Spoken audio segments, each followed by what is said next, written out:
everybody, and happy new moon. Before I get too deep into this video, I just want to give a heads up that you're going to hear the occasional clanking and banging because my lovely upstairs neighbor decided that they want to do some construction today. But we're not going to let that affect us. We are going to focus on the wonderful energies of the new moon. For all of my tarot fans, this is sort of my new reiteration of the tarot series. Rather than a weekly pulling of a card, we'll be doing a slightly longer version twice a month for the new moon and the full moon. Now, the new moon is reaching its peak today at 1:38 p.m. Eastern Time, New York time for me. So shortly after this video is released, basically 38 minutes after this video is live for you, that is the new moon. That is when the new moon is at its peak. It's not quite a dark moon, it's the moment right after the dark moon. So I won't go into too many details about new moon versus full moon versus rituals. Maria Gentle Whispering has a lot of great videos about that kind of stuff, and it's all how you take it. It's all personal.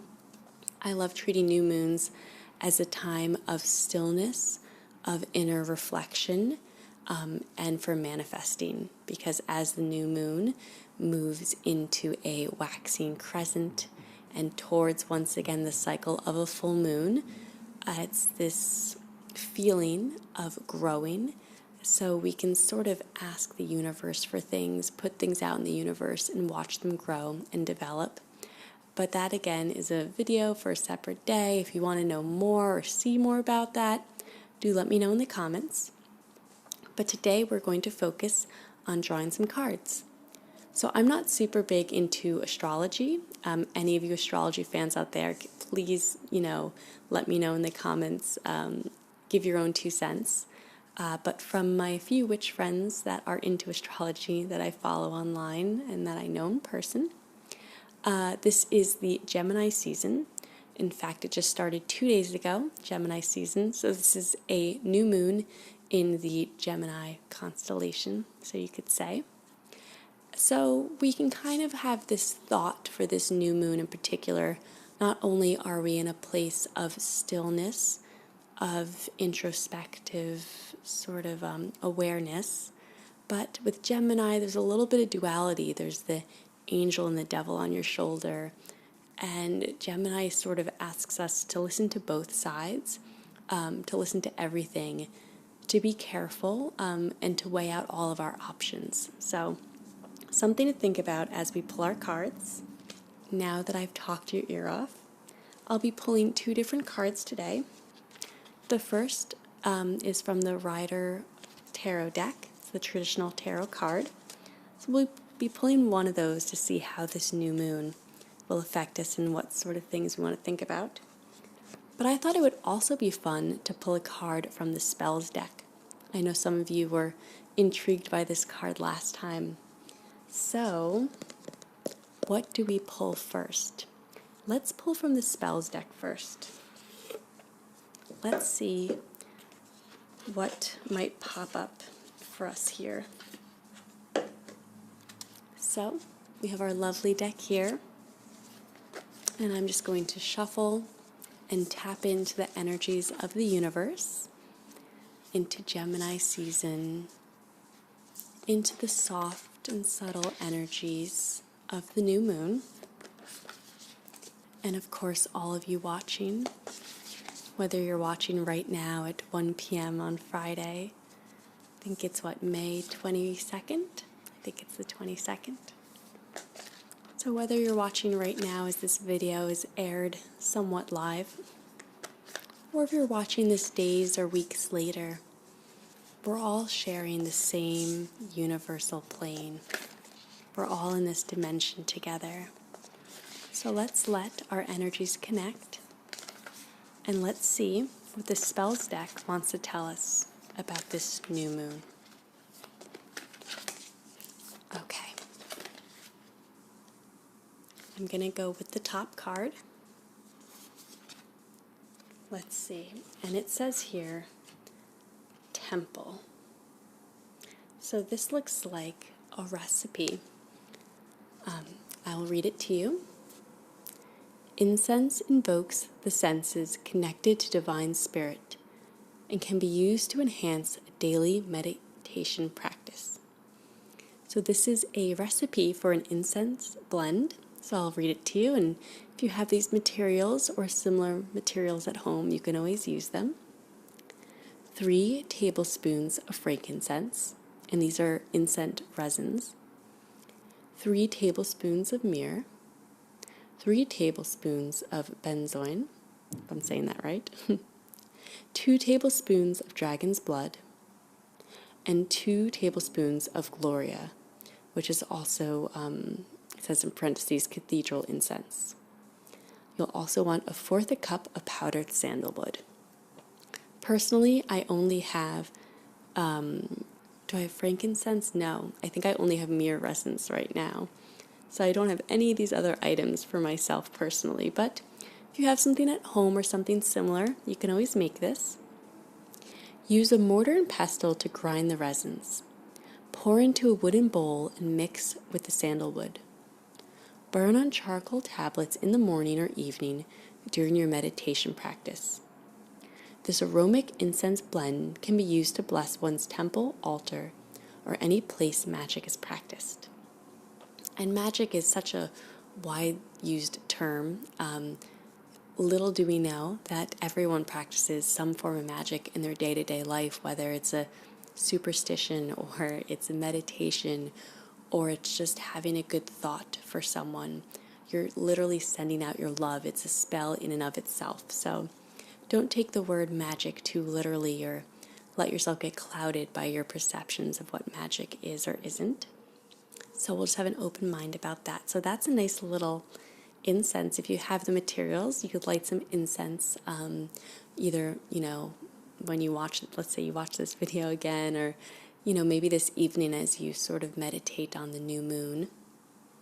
And what should we be meditating upon in a more concrete sense? Let's see what the cards have to tell us. So once again, I'm going to tap into the energies of the universe, of all of you out there watching, into the energies of this coming new moon and what this time of darkness will bring out, what we can manifest and bring to light. So, where does it feel good to stop? Where is my inner self telling me, let's pick this card?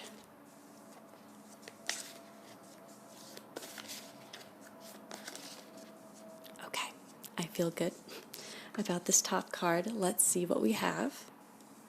Ooh, are y'all ready for this? Death. Now, for those of you unfamiliar with the tarot, you might be a little alarmed right now seeing this death card. I assure you, it's not as scary as it seems. I actually really like the death card. The death card represents change. And for me, change it's not always the best, but it's usually necessary. And for the most part, I think change is a good thing. I'm not going to do fancy graphics this time. I'm just going to hold up the card so you can see it right there. So you can see the details of it. Death. So we have Death riding on his pale mare, holding his flag. And there's, it looks like there's a priest trying to reason with him, but Death will hear no reason. So unfortunately, my camera cut off, and I didn't even notice till I was done filming. But instead of refilming everything, and I want to stick with what we pulled with, that's the card the universe wanted to give us. So we will get some graphics. You'll see some death cards as I finish this off with a voiceover. Let's begin by reading about the death card in our Tarot Bible book. So the key words are change, new beginnings, endings, and transformation. And the key phrases are the end of an old cycle and the beginning of a new one. Let go of the past. Don't fear being true to yourself. One door closes, another opens. A parting of the ways, accepting the inevitable, getting down to the nitty-gritty, accepting the cycles of change. And here's the interpretation. This card often alarms people, but please don't take it literally. This is the one card in the pack upon which we project our greatest fears. But death is a positive card in all positions. And remember, it has an energy concerned with transition from one state to another. Something ends, something else begins, and gives you a chance to embrace change rather than fear it. When death appears in a spread, it simply implies that something has reached the end of a cycle. It could be a love affair, a job, or a belief system that now needs to undergo some kind of transformation. Death can imply that you are in a process of changing your life, but are perhaps concerned about the consequences. You might secretly want to end a love relationship, but can't bear to hurt someone. Or you need to change something about your life so that you can unleash your true potential. Death can also imply that changing circumstances are blocking your personal vision, that you are confused about the next stage of your journey. Always relate this card directly to your question, issue, or self-development issue, because then it will be more obvious what needs to change. Embrace the changes that are coming your way. So I think this is a wonderful card, and it's so relevant to this new moon that we're coming upon.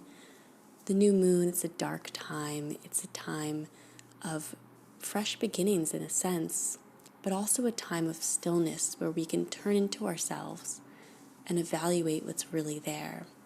What can we let go of? What can we rid ourselves of? What changes can we embrace? And with this new moon, how do we then move forward? What can we manifest around us and bring into our life? We can only bring in new things by letting go of the old. And in that case, change is really a welcome sight. Always remember, when one door closes, another opens. And right now we're all in this time of change. The world is changing. All of us are, not just in our day-to-day life, but our mind, our thoughts, the way that we perceive the world to be is changing. And we're learning a lot about society and communities and who we are deep down. And that can be scary sometimes. But if we embrace this change, if we find a way to reconcile ourselves to this new way of living, I think we'll find there's some really beautiful and important lessons to be learned. And we can definitely take that with us and bring in new, fresh energy into our lives. So, if you liked this new style of reading, let me know. I think it's fun to pull a spells deck card and a tarot card. If you have the ingredients to make those incense, please go ahead. If not, though, any incense you have around the house or even a candle, maybe light it later tonight and meditate upon the card of death. Meditate upon change and think about what changes have been happening in you. And with this coming new moon, what can you let go of in order to transform and bring in new light into your life? Thank you all for tuning in. I apologize about the technical failures, but I thought if I tried to refilm it, I would get different cards and it wouldn't be what the universe was wanting to give us. So hopefully you enjoyed the imagery, and I look forward to seeing you all in a couple weeks for the full moon. Bye.